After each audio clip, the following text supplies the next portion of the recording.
Hello and welcome. As you have seen in my previous videos, I have been discussing the sexually immoral teachings of the Quran and Muhammad. In this video, I will be continuing that topic.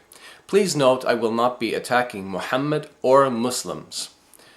I will simply read Islamic sources and then ask Muslims some important questions.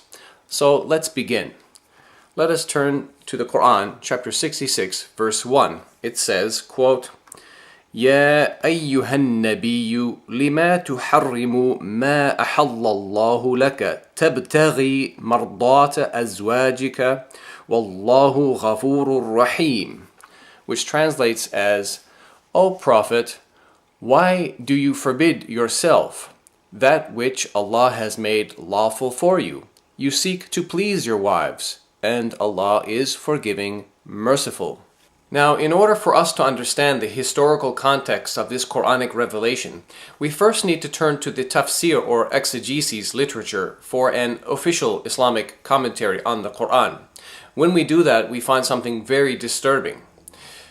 In Tafsirul Jalalain, which is one of the most popular classical commentaries, we read the following explanation of Quran chapter 66, verse 1. Quote, O Prophet, why do you prohibit what God has made lawful for you? In terms of your Coptic handmaiden Maria, when he lay with her in the house of Hafsa, who had been away, but who upon returning and finding out, became upset by the fact that this had taken place in her own house and on her own bed, by saying, she is unlawful for me, seeking by making her unlawful for you, to please your wives.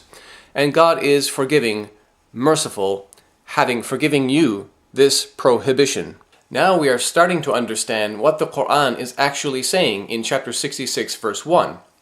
Muhammad's wife Hafsa caught him in her house and on her own bed having sex with another woman.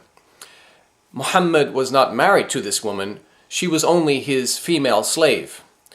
Her name was Maria, or Mary, and she was originally a Coptic Christian from Egypt.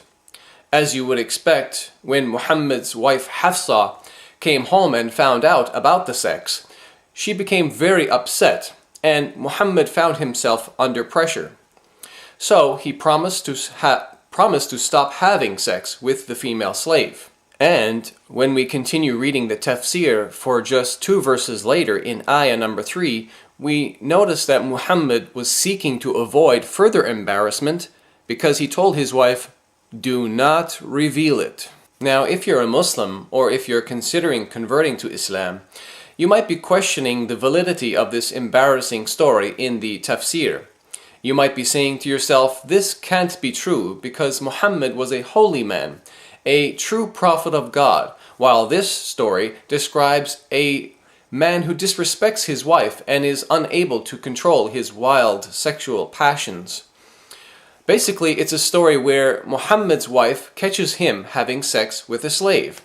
So, how does Muhammad get out of this dilemma? Well, he conveniently claims to receive a revelation from God, Quran chapter 66, verse 1, which effectively silences his protesting wives and makes permissible for him sex with a female slave.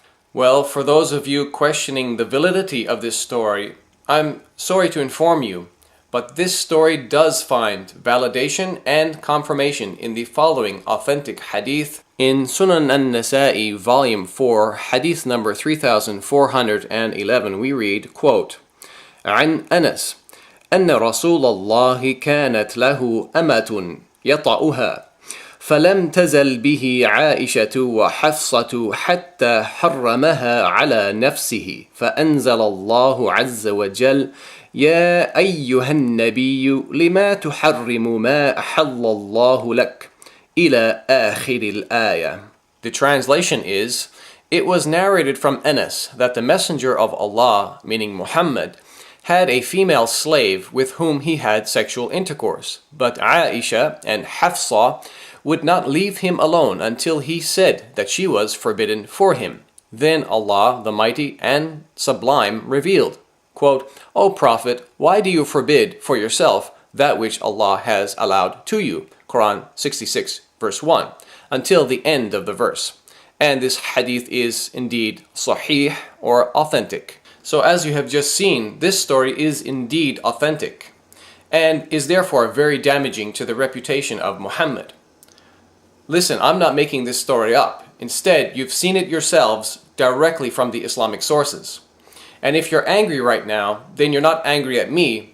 Actually, you're angry at the sources of Islam. And in fact, if Islam didn't teach these things, I wouldn't even be making these videos. And think about it. To add insult to injury, just read Quran chapter 66 verses 3 to 5. You will see the God of the Quran, Allah, actually criticizes Muhammad's protesting wives, Aisha and Hafsa, for condemning him for having sex with Mary, the slave, a woman who he was not married to. Now here are my questions for Muslims to think about and answer. Question number 1. Why didn't Muhammad just wait for his wife Hafsa to come home and fulfill his sexual desires with her, rather than having sex with a female slave in the temporary absence of Hafsa? Question number 2. To add insult to injury, Muhammad performed that sexual act in the house of Hafsa and on her bed.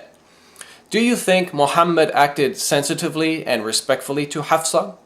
In fact, if you really want to understand how Hafsa felt when she came home and found out what Muhammad did, you can read about her reaction in the History of At-Tabari, Volume 9, page 131. In the bottom footnote, it says about Hafsa, quote, "One day, when she returned from her father's house, she found the Messenger of God, meaning Muhammad, with Maria in her house and burst into hysterical behavior." Question number 3. If Hafsa was perhaps on her menses and was therefore unavailable to please Muhammad, then why didn't he just wait to see one of his other wives and fulfill his sexual desires with one of them? Remember, chapter 66 of the Quran is not a Meccan surah, but is actually a Medinan surah. And we know that in the Medinan period, Muhammad already had multiple wives available to him, and specifically at the time when he obtained Mary as a female slave. And we know Muhammad used to take turns visiting and staying with different wives on different nights. So why couldn't he just control his sexual passions and prevent himself from having sex with that female slave? These are my questions for you, Muslims, to think about and answer. Thank you for watching.